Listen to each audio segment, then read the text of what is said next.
Hi, I'm Simon. Now, taking a child to A&E when they have mental health issues can be a harrowing and unpredictable experience that most parents are simply not prepared for. And even if you've been before, it is difficult to think in the heat of the moment. So, if there's even the smallest chance that it could happen again, you might find it helpful to have a bag ready with everything you need. It'll also help to write down as much information beforehand to save you from trying to remember stuff, which I'm really bad at, or having to keep explaining things when you're there. With mental health emergencies, parents can't leave the hospital, and it's likely that you'll be there overnight or possibly even a few days. So having things like fresh underwear, I did say fresh underwear, a toothbrush and a few toiletries will just allow you to freshen up a bit and take something to keep you occupied, because there's only so much scrolling on your phone you can do. So a lot of people take things like books, puzzles, quizzes, and even craft stuff like knitting or drawing. Fidget toys and stress relievers can also be really, really helpful.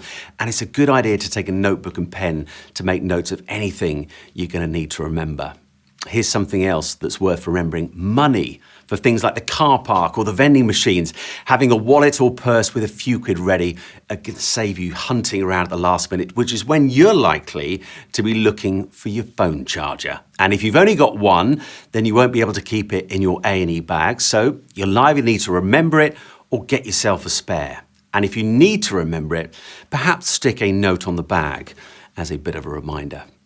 As well as getting through the experience itself, there's also the emotional challenge to face when you finally get back home, when you and your child next see family and friends.